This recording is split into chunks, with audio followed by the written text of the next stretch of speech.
Science inspires art at Big Bang Mosaics. Chat with local filmmaker Prince Sprauve. Well, it's all right. And catch a performance from the Insolent Willies. It's all ahead on this episode of AHA, A House for Arts. Why'd you go? Why'd you go? I just don't know. Funding for AHA has been provided by your contribution and by contributions to the WMHT Venture Fund. Contributors include the Leo Cox Beach Philanthropic Foundation, Chet and Karen Alpelka, Robert and Doris Fisher-Melisardi, and the Robeson Family Foundation. At M&T Bank, we understand that the vitality of our communities is crucial to our continued success. That's why we take an active role in our community. M&T Bank is pleased to support WMHT programming that highlights the arts, and we invite you to do the same.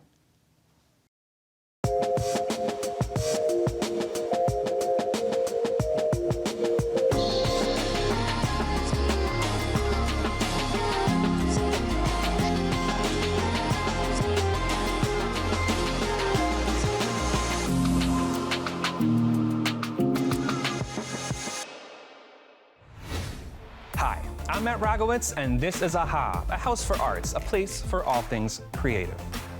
Cynthia Fisher is the artist behind Big Bang Mosaics in Charlemont, Massachusetts. She creates all kinds of mosaics, but her true passion is found in her fine art work, which is often inspired by science and nature.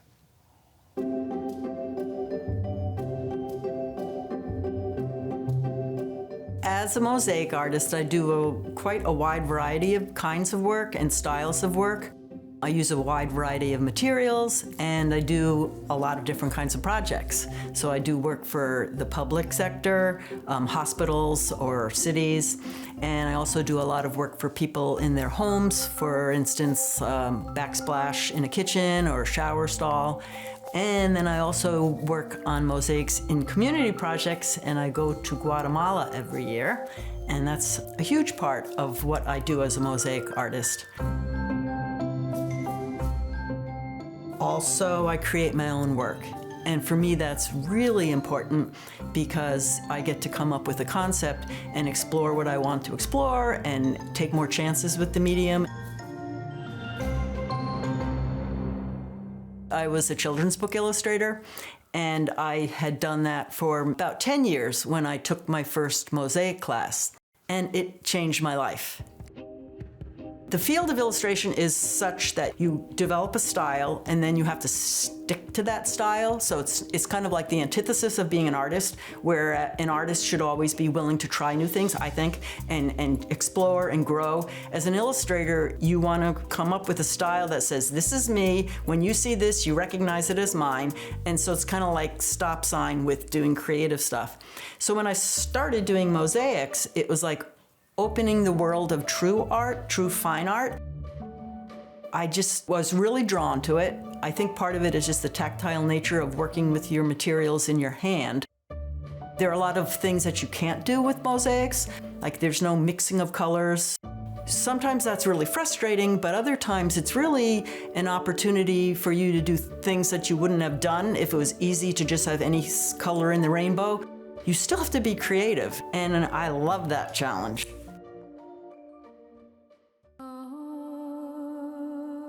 The history of mosaics is such a rich history going back to the Roman era. However, mosaics really have been created all over the world. The world of Islam, they make incredible mosaics that are out of clay, and it's quite different from the Roman style. Then there's also the mosaics of Gaudi and Barcelona. So anyone who's been to Barcelona is going to have seen the mosaics there. And in Barcelona, the mosaics are much more design-oriented, and they're not representational. And they're exquisite. They're every bit as beautiful as the Roman style. The Romans, however, brought the idea of making art that way really to an elevated art form. They had a whole language of how they laid the tile, and everything was representational. The materials they used were marble and stone, and they were able to create incredible artworks with a really limited palette. There's so many different directions that you can go within the medium of mosaics, and it's a pretty specific part of the art world, but even within it, you can do all kinds of stuff. So I'm going to be demonstrating how to do the attachment phase of working in the indirect method. In mosaics, there are different ways of putting a mosaic together, and the main distinctions are something that one calls the direct method or the indirect method. You have to do a mosaic in the direct method when you have something sculptural, because you have to cut your pieces of tile and attach them until you cover up whatever your three-dimensional object is. I work in the indirect method, which is one where you start out on a temporary substrate that is sticky mesh. Once you finish laying that mosaic and you decide, okay, now I love it, it's perfect, then you have to attach it to a panel. It's a whole process of putting sticky paper on the top, and then you put a board under and a board over and flip it over. What you're seeing here is the mosaic upside down and backwards, and it is going to end up permanently attached to this panel. So the way we do that, I've already mixed up my thin set mortar. You put a thin coat of thin set down. Now is when we do the flip. This is the back side of the mosaic, so we need to simply drop this onto the back side, push it down well. I've done this process with pieces that are 3 feet by 5 feet with help. I'm going to take this sticky paper off right now, slowly. And there she blows. And then you still have to grout it.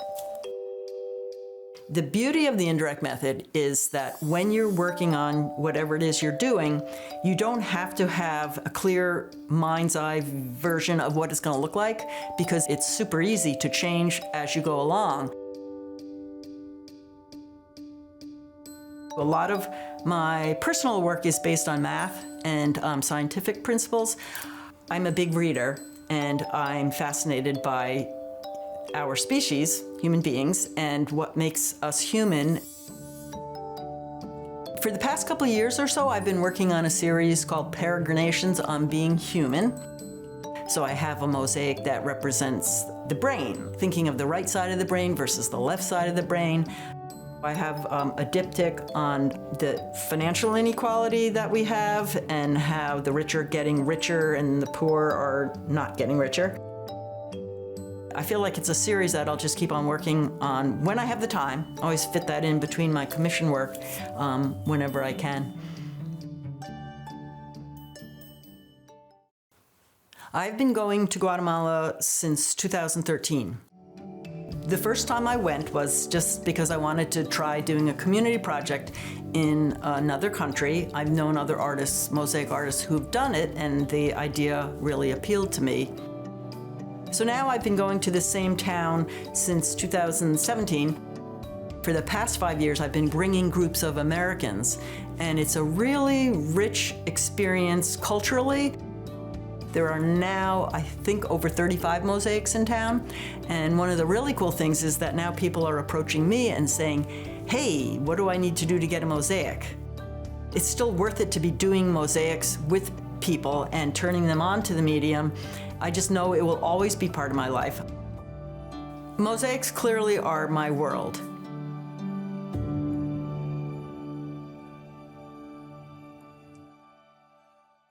Prince Sprauve became interested in filmmaking while working at Schenectady High School. In 2013, his first film, Fast Life, premiered at Proctor's, and since then he's written, produced, and directed 3 additional films. Jade Warwick spoke with Prince to learn more about his work and to see what he's up to today.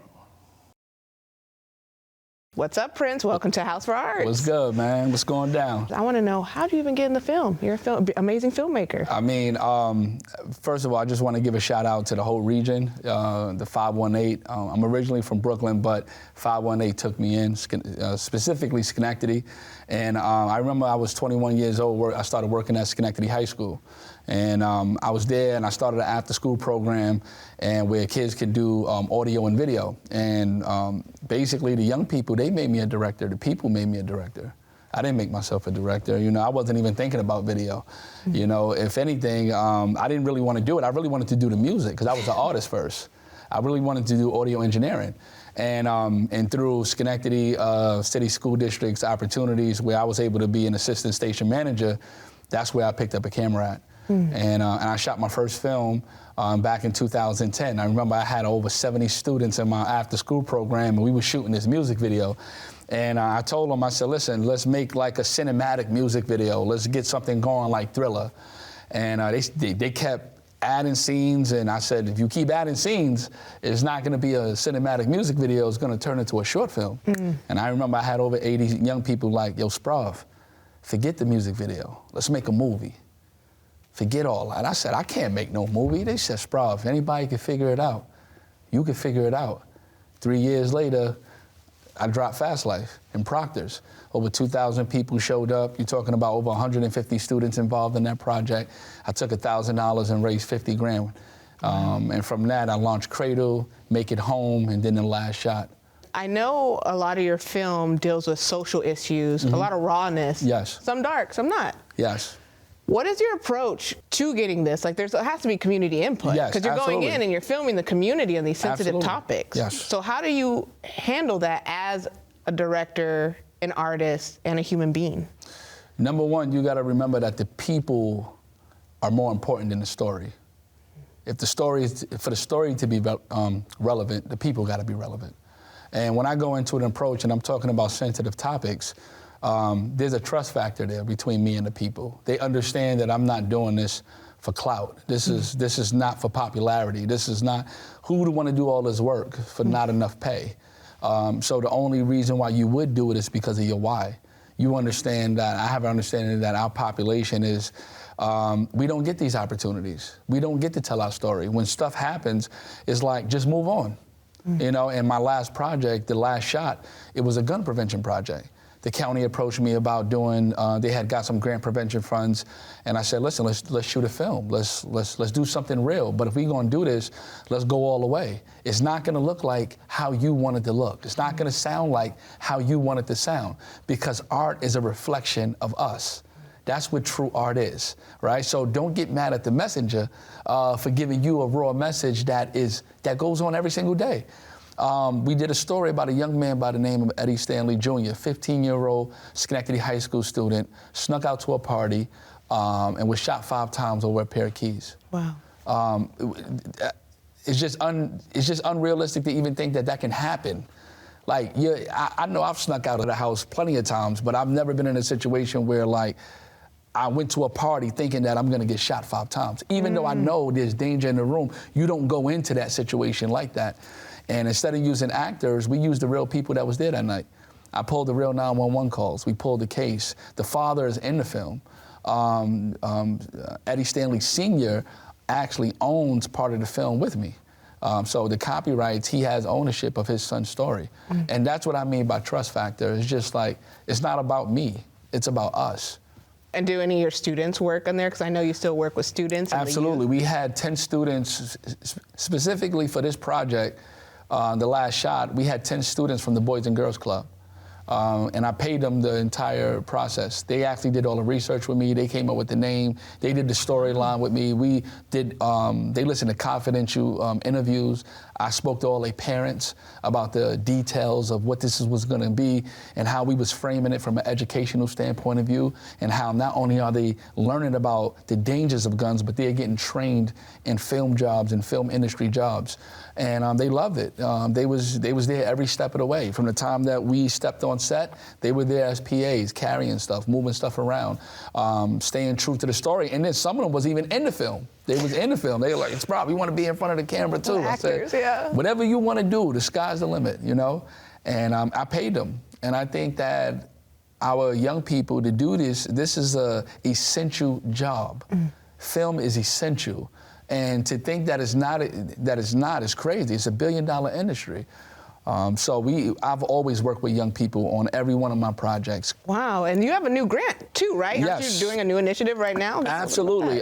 So I partner with the SEAT program, SEAT Center, which is Social Enterprise and Training. And what they do is that they train 18 to 24-year-olds for the workforce, construction, HVAC, culinary, and film is their new program that we're launching there. So we received a grant that would allow us to launch a film and music program, build a recording studio, get state-of-the-art equipment, and train 18 and up, not just 18 to 24. So that's a big thing. That's a big change. New York State came back to us and said, listen, we know that you serve 18 to 24, but we would prefer the program to be 18 and up. So now somebody that's 30, 31 can go through this program 15 weeks, get trained as a boom operator, do sound, scout location, become a cinematographer, be a freelance videographer. If you want to be a film and video editor, you can be all of that. And there's opportunities there because not only are we training them for 15 weeks, but then I hire them on my sets. The idea is not to just give them a trade that we're going to leave you empty-handed, because we know that the region traditionally has struggled with film, with the film economy. So it's up to us to create those jobs. And that's why my next movie is actually tied into all of my graduates. So my next feature that I'm shooting next year, which is about youth build, is actually, the movie is about youth build. I'm going to feature and have all of my graduates as PAs. And I'm going to pair them with industry professionals so that we don't lack quality and we don't lack training. Everybody's winning. And that money that we spend, it'll be right here in the region.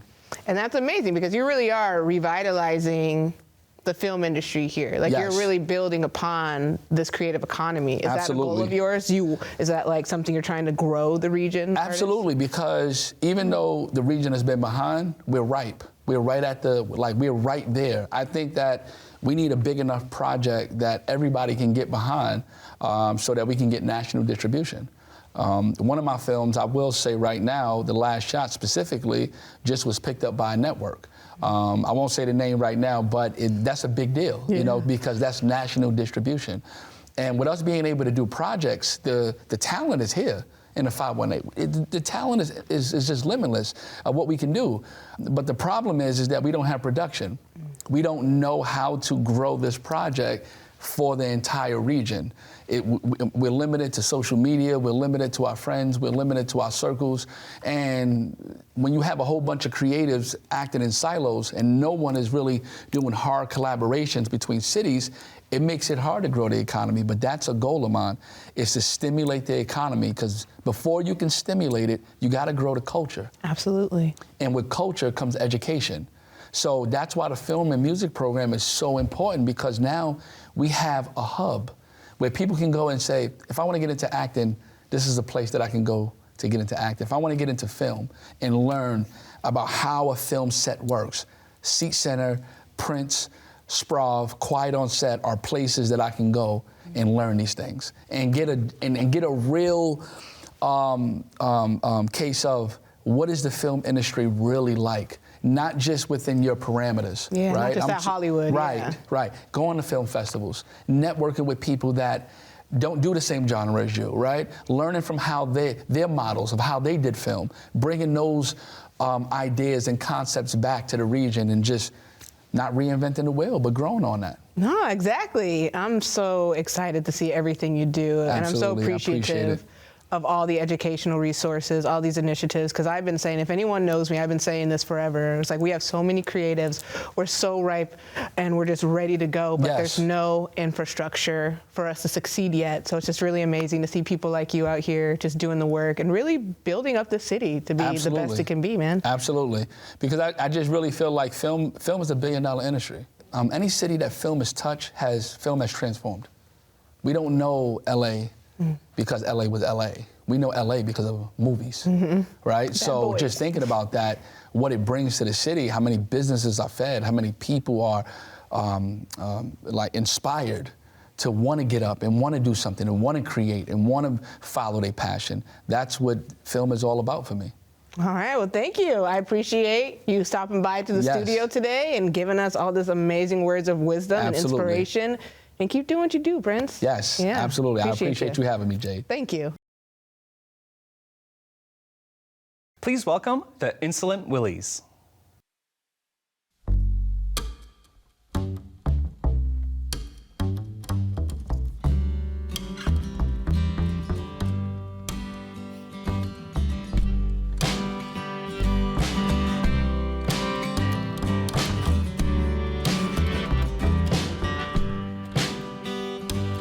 Prisoner of hope, please set me free.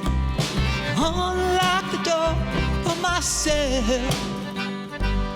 Bury me deep. I come up for air. Who will save me from myself?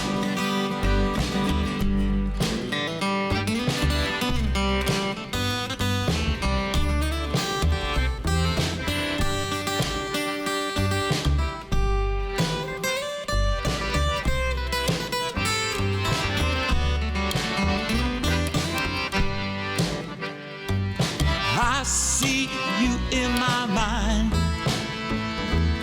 I feel you in my heart. Your sun blinds when it shines. Take me back to the start. My voice is clear. My eyes are bright. Light travels farther than sound. Stuck here on earth, my engine stalled. Got to get my dreams back off the ground.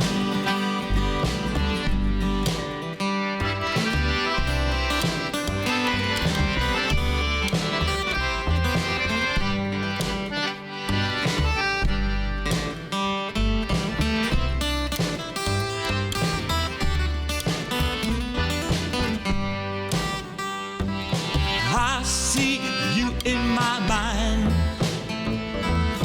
I feel you in my heart.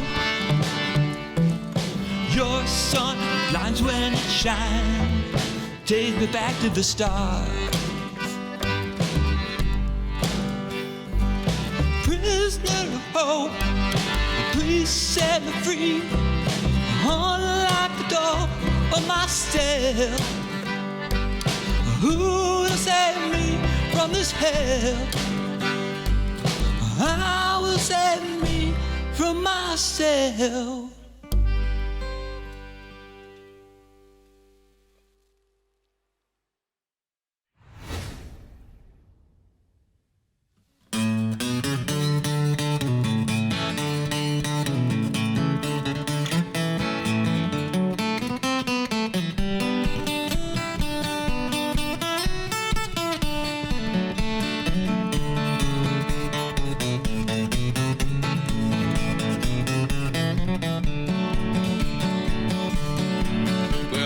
Tired of the static, so I went up to the attic and I rolled myself a dinosaur bone.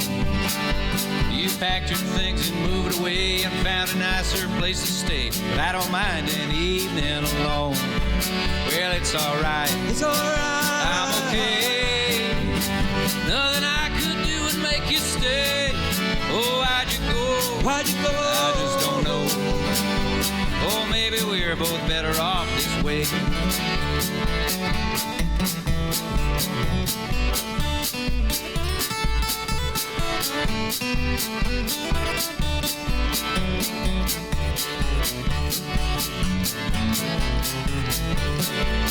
I was sitting by the fire, trying not to get inspired by the sparks jumping over the moon. But the crackling of the embers hypnotized me, and I remember bits and pieces of this silly country tune. Well, it's alright, it's alright, I'm okay.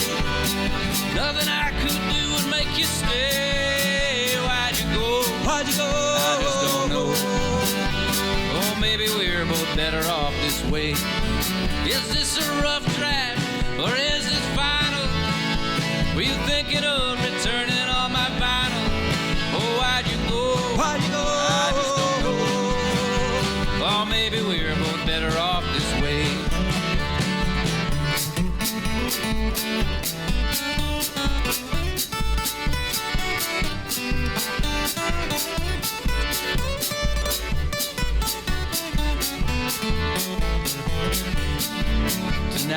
sitting on the front porch with some black cats and a blowtorch and a boombox with Depeche Mode on cassette.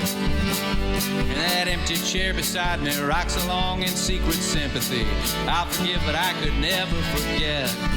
Well, it's alright. It's alright. I'm okay.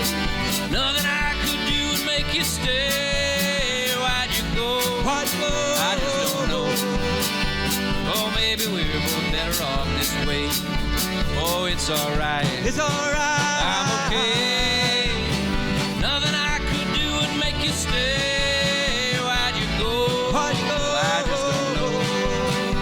Oh, maybe we're both better off this way.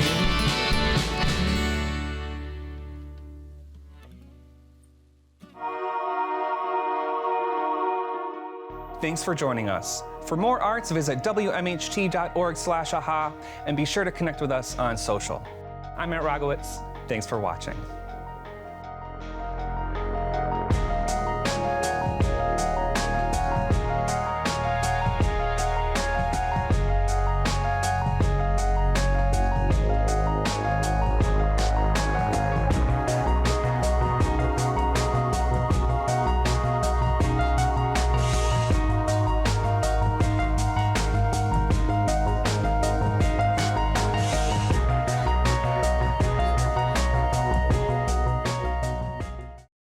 Funding for AHA has been provided by your contribution and by contributions to the WMHT Venture Fund. Contributors include the Leo Cox Beach Philanthropic Foundation, Chet and Karen Alpelka, Robert and Doris Fisher Melisardi, and the Robeson Family Foundation.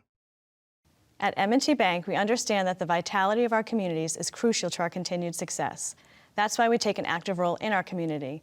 M&T Bank is pleased to support WMHT programming that highlights the arts, and we invite you to do the same.